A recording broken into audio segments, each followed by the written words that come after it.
Tay, totoo bang may multo sa kusina? Huwag ka ngang magpapaniwala sa mga multo-multo na yan. Di yan totoo. Ganun po ba? Sino bang may sabi sa'yo niyan? Si Yaya po. Lumayas na tayo dito, anak.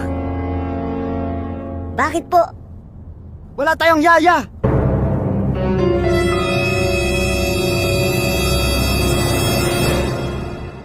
Boberta po, magtago ka. Bakit po, Lo? Di ba ikay absent ngayon? Na dito teacher mo. Ha? Halika na, Lo. Magtago ka na rin. Bakit pati ako magtatago? Death anniversary mo dapat ngayon eh. Ha?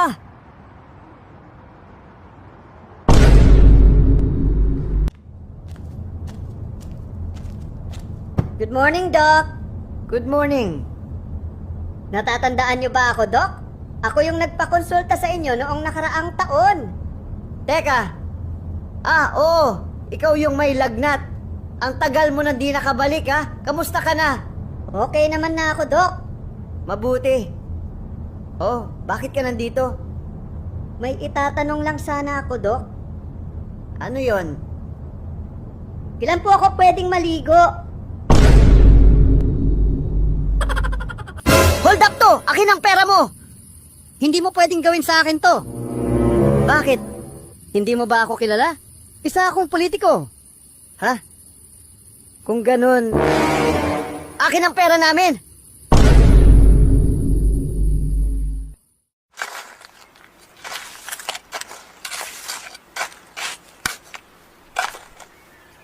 Tol, sino yang mga yan?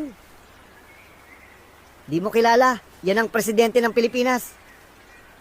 Talaga? Anong ginagawa nila dito? Nag-e-inspection. Kasi meron daw ditong ghost project. Ha? Di ba nila nakikitang nagtatrabaho tayo dito?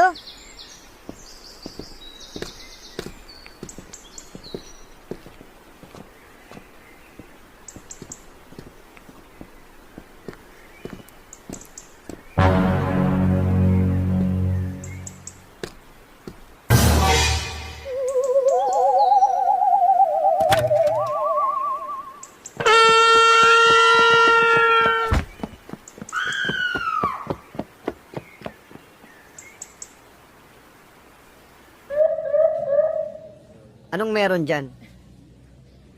Ni-raid yung kapitbahay natin na engineer. Nahulihan ng sako-sakong droga.